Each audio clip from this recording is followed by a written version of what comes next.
Wagyu isn't just expensive beef, it's a luxury meat in itself. In the United States, a purebred Wagyu cow can cost as much as $30,000, and prime steaks typically cost $200 to $300 a pound. To many, that price tag seems unfathomable. What could possibly make a cow more valuable than a compact car? Part of the mystery comes from the stories surrounding Wagyu. Some say cows get daily massages, drink beer, or listen to classical music in tranquil barns. Others imagine farms that look more like spas than ranching operations. But the real world of Wagyu is far more disciplined than most people imagine. It's a system built on genetics, precise feeding, and an almost obsessive attention to stress reduction, because even small changes in a cow's daily routine can affect the marbling within its muscles. Marbling is at the core of Wagyu's value. Unlike conventional American beef, which has a layer of fat surrounding the outside, Wagyu beef produces delicate streaks of fat within the muscle that melt at a lower temperature than butter. This isn't something farmers can add later, it starts long before a steak hits the plate. It begins with bloodlines preserved for generations in Japan, in a breeding model where each calf is recorded, evaluated, and raised with a purpose closer to craftsmanship than agriculture. Understanding Wagyu means understanding why people around the world see it as more than just food, but as an experience. Before we dive into how calves are raised or how marbling develops, we need to explore the foundation that makes it all possible, the unique genetics of Japan's native cattle.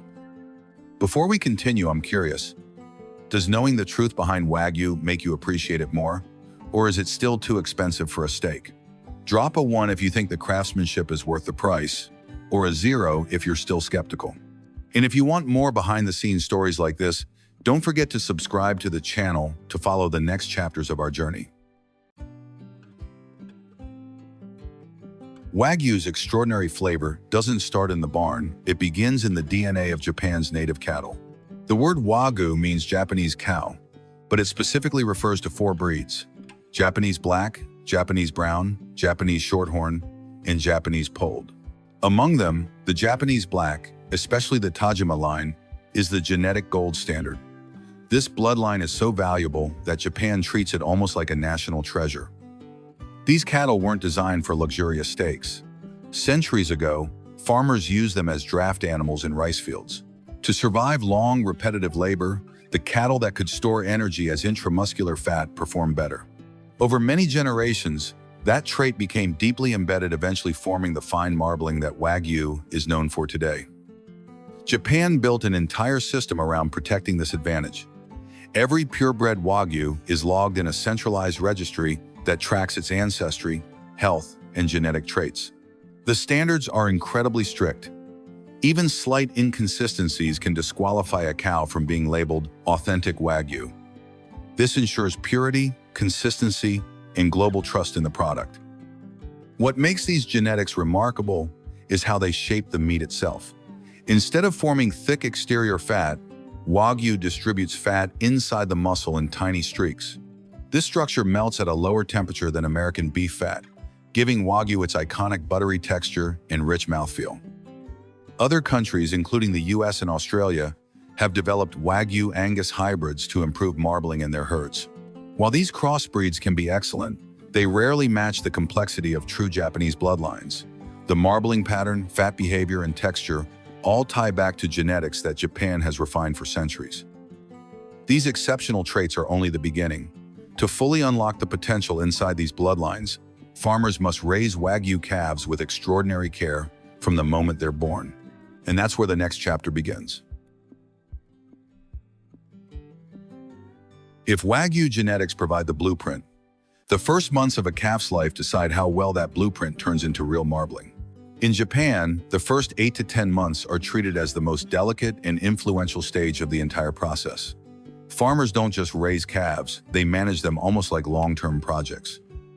Wagyu calves are usually born to carefully selected Tajima line cows. From the moment they stand, they enter a world of controlled care. Many receive high-quality milk replacers designed for slow, steady development rather than rapid bulking. The goal is to build a strong immune system and a calm temperament. Stress at this stage can influence how fat cells form later, so even small details matter. Their environment is quiet, clean, and softly padded. Calves rest on straw or sawdust to lower joint pressure and reduce injuries. Barns are kept dry and well ventilated to cut down on disease. Daily grooming is common, helping farmers check each animal's condition while also building trust. Over time, this gentle handling creates calmer adults, which is crucial because relaxed cattle tend to produce better marbling and more consistent meat color. Feeding is closely monitored. Farmers track how much each calf eats, how fast it gains weight, and how it responds to changes in diet. If a calf shows signs of stress, illness, or reduced appetite, caretakers adjust its routine immediately. With Wagyu's high market value, every calf represents a major investment, so the margin for error is slim. By 8 to 10 months, these young animals are ready for auction, a key turning point in the Wagyu system. Buyers from specialized fattening farms study their lineage, early growth, and body structure. Well-bred, well-raised calves can sell for many times the price of ordinary beef cattle. The best individuals trigger competitive bidding because their combination of genetics and early care gives them the highest chance of developing top-grade marbling. Once purchased, the calves leave their breeders and move into the next chapter of their lives. A long, carefully managed fattening phase that can stretch close to 600 days. That is where all the potential built in this early stage is slowly turned into the rich, intricate marbling that defines Wagyu beef. Once Wagyu calves are purchased at auction, they enter the phase that will decide their final value. A long, carefully managed fattening period that can last up to 600 days. While most American beef cattle are finished much faster, Wagyu is intentionally grown slowly. Time itself becomes an ingredient in the meat. The cattle are placed in small groups or individual pens to reduce fighting and competition at the feed trough. Calm animals lay down more intramuscular fat, so keeping stress low is a daily priority. Barns are kept quiet, clean, and well ventilated.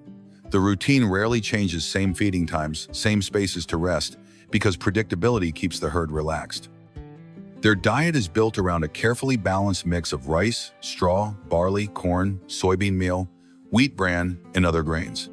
Instead of 1 or 2 large feedings, farmers often divide the ration into smaller meals throughout the day.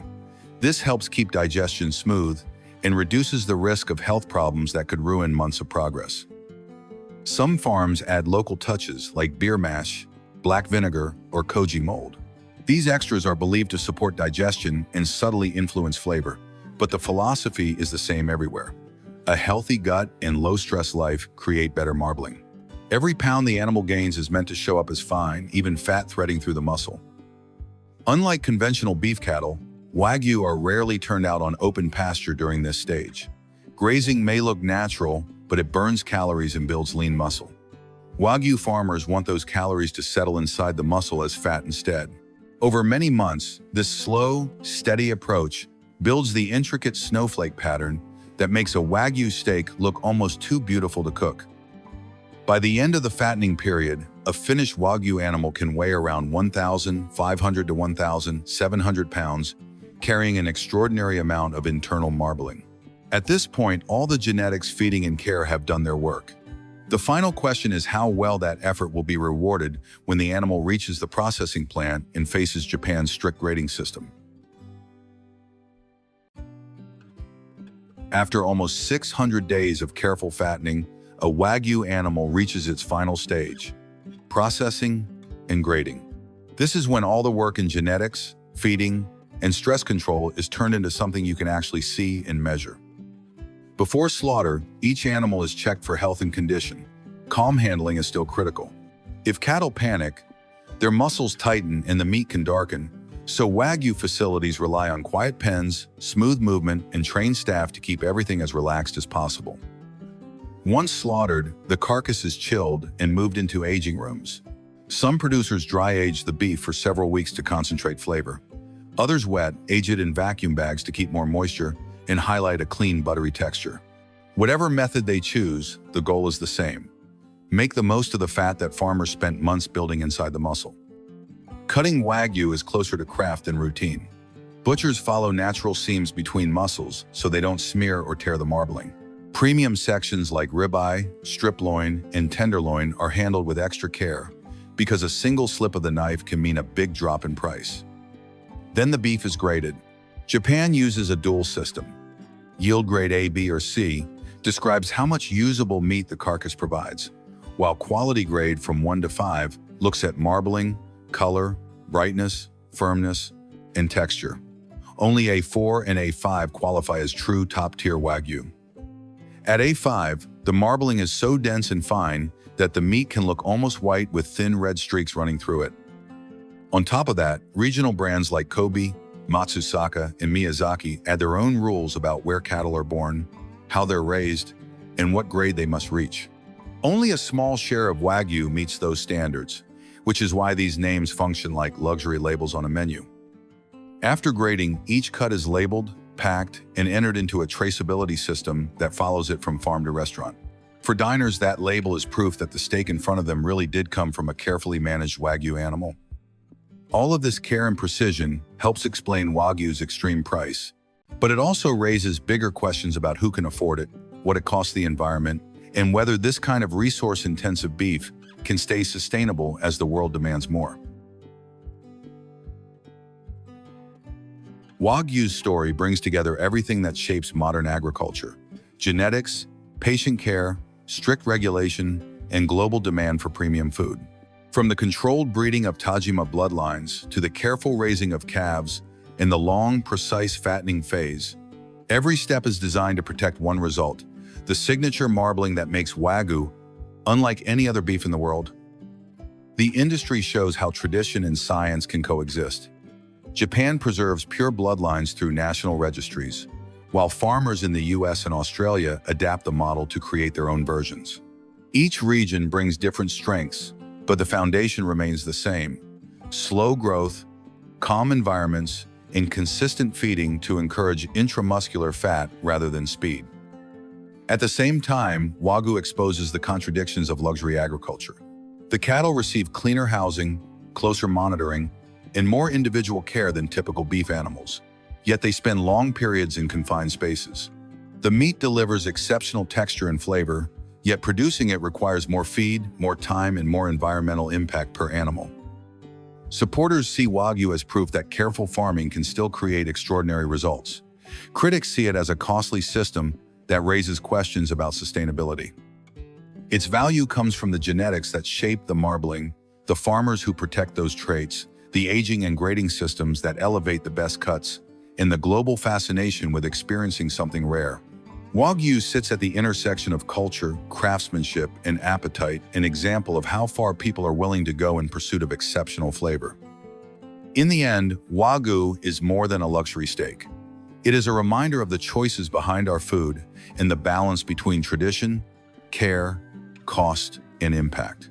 Its future will depend on how well the industry can honor those traditions while adapting to a world that now demands both excellence and responsibility.